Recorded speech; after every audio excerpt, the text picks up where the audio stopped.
प्यारे दोस्तों, एक शख्स ने मरने से पहले गांव वालों से कहा कि जब मैं मर जाऊं तो मेरी मैयत के आसपास बर्फ के बड़े बड़े टुकड़े रख दिए जाए और जितना जल्दी मुमकिन हो सके मुझे दफन कर देना। लेकिन दोस्तों, जब उसका इंतकाल हुआ और जब मैयत को गुस्ल देने के लिए हाथ लगाया जाता तो जिस्म के ऊपर से खाल ऐसे हट जाती जैसे कोई चादर हो और जिस्म के अंदर कीड़े मकोड़े चलते फिरते नजर आते।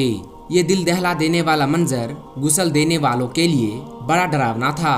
तो दोस्तों, ये शख्स कौन था? इस शख्स ने ऐसा कौन सा गुनाह किया था जिसका अजाब उसे दुनिया में ही मिलना शुरू हो गया? दिखने में बहुत ज्यादा नेक लगने वाले इस शख्स की आखिर ऐसी क्या गलती थी जो इतना सख्त अजाब आया? इसके बारे में आगे हम आपको वीडियो में बताएंगे। लेकिन उससे पहले अगर आपने इस वीडियो को लाइक नहीं किया है तो इसे लाइक करें। अगर आपने अभी तक हमारे YouTube चैनल को सब्सक्राइब नहीं किया है तो चैनल को सब्सक्राइब करके साथ में लगे बेल आइकन को जरूर दबा दे। तो चलिए वीडियो शुरू करते हैं। दोस्तों, दुनिया की तख्लीक का एक मकसद जजा और सजा भी है। जो जैसा अमाल करेगा वो वैसा ही सिला पाएगा, यानी जैसी करनी वैसी भरनी। दोस्तों, दुश्मनी की वजह से किसी की जान लेना एक बड़ा फितना है। कत्ल होने वाले के साथ साथ उसके घर वाले भी जीते जी मर जाते हैं और उनका कोई वारिस नहीं रहता। लेकिन जब अल्लाह की तरफ से पकड़ हो तब कोई भी नहीं बच सकता। दुनिया में होने वाली पहली मौत का सबब भी कत्ल ही था और दुनिया का पहला जुर्म भी कत्ल करना था।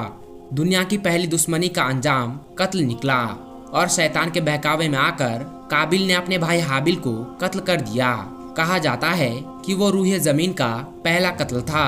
जब आदम अलैहिस्सलाम और अम्मा हवा को पता चला कि उनके बेटे का कत्ल हो गया है तो वो अपने बेटे की याद में इस कदर रोई कि आसमान पर उनके दुख को देखकर फरिश्ते भी रोने लगे।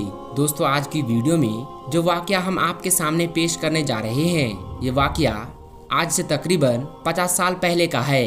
ये पाकिस्तान के लाहौर के एक इलाके की बात है जहाँ पर एक शख्स रहता था जो दिखने में बहुत नेक लगता था।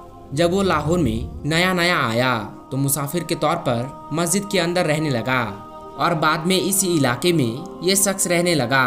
ये शख्स नमाज का पाबंद था और सबसे बहुत अच्छी तरह से बात करता था। इसको तमाम गांव वाले जानते थे। उसने गांव वालों को बताया था कि मेरा दुनिया में कोई नहीं है, माँ बाप, बहन भाई, बीवी बच्चे कोई भी नहीं है और इसी तरह मैं एक मस्जिद से दूसरी मस्जिद में रहता हूँ। उस इलाके में उसे काफी साल गुजर चुके थे और उसने अपने रहने के लिए एक मकान भी किराए पर ले लिया था। काफी लोग उसको जानते थे। अब आखिरकार वो बूढ़ा होने लगा था और अपने बुढ़ापे की वजह से अक्सर वो बीमार रहने लगा। एक रोज इसी बीमारी की वजह से उसकी मौत हो गई। इसकी मौत ने गांव वालों को ऐसे खौफ में मुब्तला किया कि सबका बुरा हाल हो गया। कुछ करीबी लोगों ने उसका कफन का इंतजाम किया। जब उसको दफनाने की तैयारी चल रही थी तो मस्जिद के इमाम साहब तशरीफ लाए और कहने लगे, इसने मुझसे कहा था कि मेरे इंतकाल के वक्त बर्फ के बड़े बड़े टुकड़े मेरे चारों तरफ रख दिए जाए। चुनांचे बर्फ के बड़े बड़े टुकड़े मंगवाकर उस शख्स की मैयत के चारों तरफ रख दिए गए। मौलवी साहब ने फिर कहा कि इस शख्स ने मुझे वसीयत की थी कि जितना जल्दी मुमकिन हो सके मेरी तदफीन कर दी जाए। मौलवी साहब की बात सुनकर और बर्फ के बड़े बड़े टुकड़े देखकर सब लोग बहुत ज्यादा परेशान होने लगे। फिर जब इस शख्स को गुस्ल देने के लिए ले जाया गया तो असल मामला उस वक्त हुआ। लोगों को ये बात समझ आई कि इमाम साहब तदफीन की जल्दी क्यों कर रहे थे। गुस्ल के दौरान इसके जिस्म पर जहाँ भी हाथ लगाया जाता तो वहाँ की खाल ऐसे हट जाती जैसे कोई चादर हो और जिस्म के अंदर कीड़े मकोड़े चलते हुए दिखाई देने लगे। इसके बाद उसका गुस्ल फौरन रोक दिया गया। इमाम साहब को फिर से बुलाया गया। इमाम साहब भी ये देखकर बड़े खौफजदा हुए और बेइख्तियार उनके मुंह से निकला कि इसने मुझे अपने बारे में बिल्कुल सही बताया था और इसकी बात बिल्कुल सच साबित हुई। वहाँ पर मौजूद सभी लोग ये बात सुनकर हैरान हो गए। वो लोग ये समझ तो ना पाए कि इमाम साहब ने क्या कहा, लेकिन इमाम साहब के कहने पर मैयत को हाथ लगाए बिना ही उस पर ऐसे ही पानी डाल दिया गया और उसको जल्दी से कफन दे दिया गया। फिर जल्दी ही जल्दी उसको कब्र के अंदर उतार दिया गया। चुनांचे दफनाने के बाद इमाम साहब ने बताया कि इस आदमी ने अपने बारे में मुझे कुछ बताया था और वही चीज़ें आज मैं देख चुका हूँ। मामला ये था कि वो अपने जुर्म के लिए बहुत परेशान था और बहुत शर्मिंदा भी था। इमाम साहब ने कहा कि इस शख्स ने मुझे बताया था कि मैं एक कातिल हूँ, मुझसे एक आदमी का कत्ल हो गया था। मामला ऐसा हुआ कि मैं खुद पर काबू ना रख सका और बेशक ये शैतान का दखल था और मैं उसके बहकावे में आ गया था। मैंने अल्लाह के एक बंदे का नाहक कत्ल कर दिया था।